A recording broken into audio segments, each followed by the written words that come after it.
그러므로 생각하라.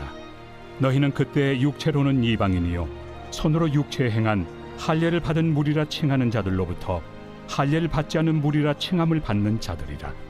그때 너희는 그리스도 밖에 있었고 이스라엘 나라 밖의 사람이라. 약속의 언약들에 대하여는 외인이요 세상에서 소망이 없고 하나님도 없는 자이더니 이제는 전에 멀리 있던 너희가 그리스도 예수 안에서 그리스도의 피로 가까워졌느니라. 그는 우리의 화평이신지라. 둘로 하나를 만드사 원수된 것 곧 중간에 막힌 담을 자기 육체로 허시고 법조문으로 된 계명의 율법을 폐하셨으니 이는 이 둘로 자기 안에서 한 새 사람을 지어 화평하게 하시고 또 십자가로 이 둘을 한 몸으로 하나님과 화목하게 하려 하심이라. 원수된 것을 십자가로 소멸하시고 또 오셔서 먼데 있는 너희에게 평안을 전하시고 가까운 데 있는 자들에게 평안을 전하셨으니 이는 그로 말미암아 우리 둘이 한 성령 안에서 아버지께 나아감을 얻게 하려 하심이라. 그러므로 이제부터 너희는 외인도 아니요 나그네도 아니요 오직 성도들과 동일한 시민이요 하나님의 권속이라. 너희는 사도들과 선지자들의 터 위에 세우심을 입은 자라.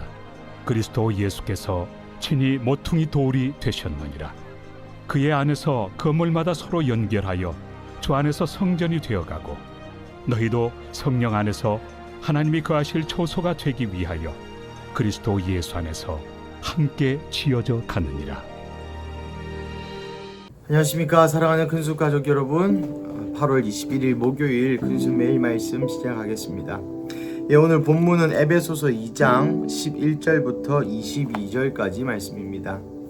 여러분 아시다시피 에베소 교회에는 큰 문제가 있었습니다. 어떤 문제였냐면 유대인과 이방인이 한 교회에 있었으며 이 유대인 그룹들, 먼저 된 자들, 예수님을 믿었지만 그래도 유대적 전통에 있었던 사람들이 이방인들, 그러니 유대교적, 하나님적, 야훼의 어떤 백그라운드, 어떤 배경 지식 없이 들어온 사람들과의 연합함에 문제가 있었죠.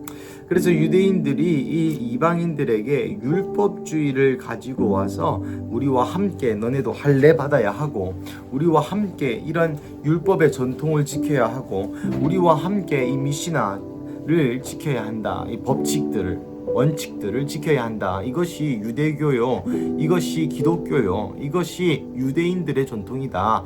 야훼 하나님을 섬기려면 응당 이렇게 해야 된다 라고 이야기하면서 문제가 많이 발생해왔습니다.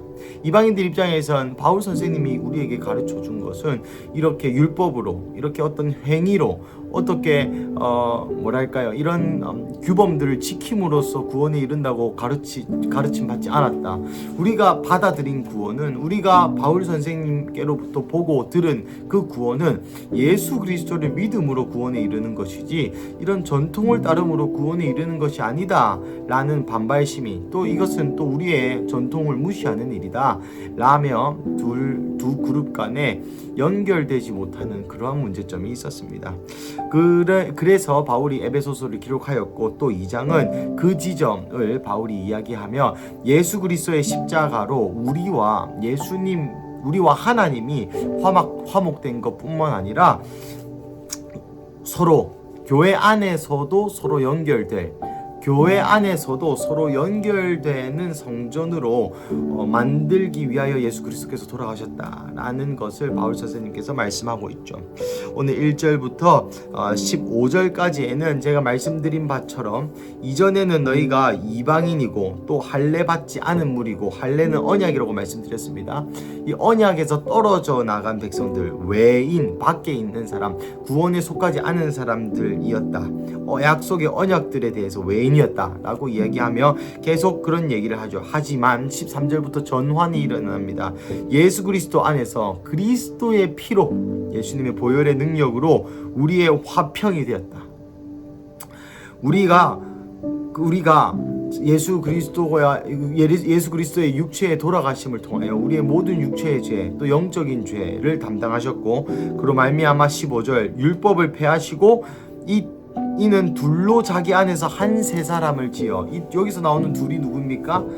우리와 이방인들과 예수님입니다. 이방인들뿐만 아니라 사실 유대인도 이 안에 포함되죠. 모든 인류와 오늘 본문에서는 이방인을 가리키는데요. 이전에는 이 구원에서 외인이었고 떨어져 나갔던 너희가 이제는 예수 그리스도 안에서 화평, 죄의 담을 허물고 종교가 아니죠. 인종의 담을 허물고 유대교의 담을 허물고 이제는 너희 또한 그리스도 안에 권속이 되었다라고 이야기합니다. 16절부터 19절까지 그것을 계속 증거하고 있죠. 너에게 평안을 주셨고 우리 둘이 한 성령 안에서 아버지께 나아감을 얻었고 그래서 너희가 이제 더 이상 외인이 아니고 성도들과 동일한 시민이고 하나님의 권속이라 하나님의 권세 아래 속한 자라 하나님의 소유물이다 하나님의 것이다 라고 표현하는 것입니다. 성경에서 하나님의 것이라는 것은 약속된 것을 받은 자, 천국 갈 사람, 또 하나님의 자녀라는 표현과 동치입니다.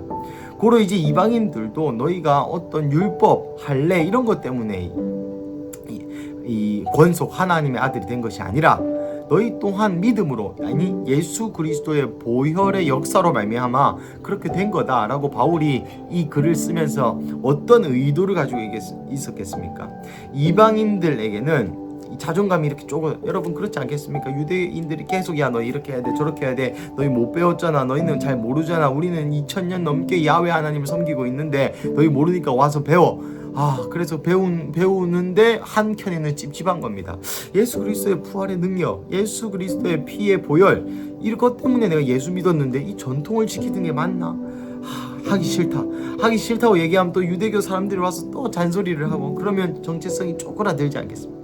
그런 자들에게 응원의 말씀 그리고 유대교를 지향했던 사람들에게는 은근한 비난과 비판. 이방인들 저것들 이 전통도 모르고 와가지고 까분다.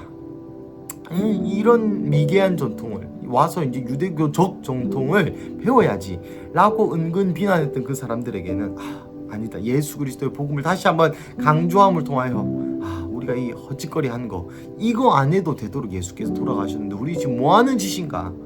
예수님께서 오셔서 피로 이 모든 것을 해결했는데 우리 지금 뭐 하고 있는 건가?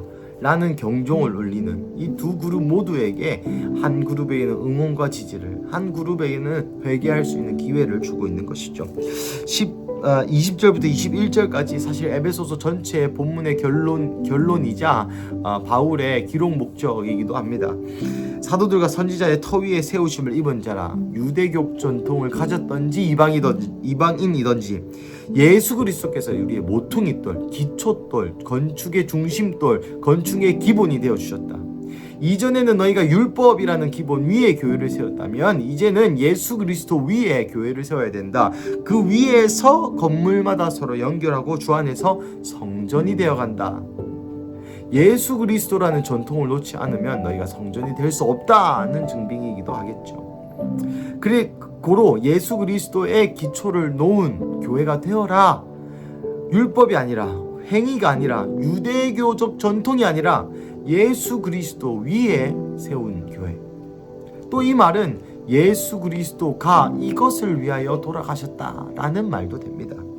여러분 예수님이 우리를 위해 왜 돌아가셨습니까? 우리의 죄를 구원하기 위하여 맞습니다. 우리를 천국 가게 하기 위하여 맞습니다.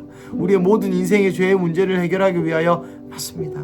우리가 예수님처럼 살기 위하여 맞습니다. 다 맞습니다. 하지만 그 목적 중 하나가 서로 예수 그리스도를 모퉁이돌 하는 교회를 세우기 위함이라는 것도 여러분 아시기를 축복합니다.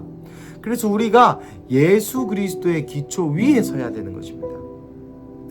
다른 기초, 다른 목적, 다른 기본이 아니라 예수 그리스도의 기초 위에 서야 한다. 사랑하는 가족 여러분, 우리가 종종 예수 그리스도의 기초가 아닌 다른 것의 기초 위에 설 때가 있습니다. 그 안에서 건물마다 서로 연결되고 성전으로 지어가고, 성전이 무엇입니까? 하나님이 거하시는 곳, 지성소가 있는 곳을 성전이라 합니다. 그럼 지성소가 무엇입니까? 하나님의 언약궤가 있는 곳을 지성소라 합니다. 그럼 하나님의 언약궤는 무엇입니까? 그곳이 바로 하나님의 보좌요, 하나님이 앉아 계신 곳이요, 그래서 하나님의 임재를 상징하는 것이 언약궤고, 그 언약궤가 있는 곳이 지성소고, 그 지성소가 있는 곳이 성전이다. 그래서 우리가 예수 그리스도를 모퉁이돌을 삼아 서로가 성전이 된다는 것은 우리의 연합함 안에 하나님의 언약궤, 하나님의 임재가 있어야 된다 라고 얘기하고 있는 것입니다. 22절에 성령 안에서 하나님이 거하실 초소가 되기 위해서 예수 그리스도 안에서 함께 지어져 간다. 뭐가 되기 위해서입니까? 하나님이 거하실 초소, 하나님이 잠시 방문하시는 초소가 아니라 하나님이 거하시는 그 저소, 하나님의 집, 거기 가면 항상 하나님이 있는 그곳을 만들기 위하여서 예수 그리스도 안에서 함께 지어져 간다는 것입니다. 여러분, 이것은 구원의 다음 단계라고 저는 감히 표현하고 싶습니다. 구원의 다음 단계가 많지만 성화도 있고요, 개인적 차원의 하나님의 나라의 확장도 있고요, 우리 삶의 우선순위의 정렬도 있고요, 수많은 이 구원의 다음 차원이 있겠지만, 그중 성경이 집중하고 있는 것은 우리가 연결되고 연합하고 함께 지어져서 하나님이 거하실 초소가 되는 것이라는 것입니다. 사랑하는 가족 여러분, 오늘 본문 가운데 여러분 어떤 걸 느끼십니까? 그렇습니다. 우리의 사명과 우리의 목표가 바로 이것이라는 것입니다. 빌립보서에서 이야기하는 바처럼, 또 오늘 에베소서에 바울의 많은 서신서에 이야기하는 것처럼 우리가 연합하고 하나 되는 것이 우리의 의무요, 또한 우리의 사명이라는 것. 그래서 우리 큰숙교회 가족이 그리스도를 기초로 하여 서로 연합해서 우리가 서로 좋고 사이좋게 지내는 것이 아니라 우리에게 연합함 안에, 우리의 하나됨 안에 하나님이 거하시는 처소가 되기를 주님의 이름으로 간절히 축복합니다. 우리 함께 기도하시겠습니다. 하나님 감사합니다. 오늘 이 본문 가운데 우리에게 다시 한번 주님이 거하실 처소가 우리의 사명이고, 주님이 거하실 처소, 우리의 연합함 안에 거하시는 하나님의 그 임재가 우리의 의무이자 사명임을 알려주시니 감사합니다. 하나님, 이 시간 기도하는 것은 우리의 삶 가운데 다시 한번 이 예수 그리스도를 모퉁이돌 삼아 하나 되는 역사가 있게 해 주시옵소서. 그래서 우리가 우리의 교회의 기초를 다른 데 두지 아니하고 하나님의 아들이신 그 예수 그리스도를 모퉁이돌 삼아 서로가 서로를 낮게 여기고 서로가 서로를 사랑하고 존중하고 하나 되어 우리의 하나됨 안에 하나님의 임재를 간직하고 하나님의 임재가 머무르실 수 있는 그 공간, 그곳이 우리 큰숙교회가 되게 하여 주시옵소서. 오늘도 이 사명을 향해 달려나가게 하실 예수의 이름으로 이 모든 기도 드립니다. 아멘.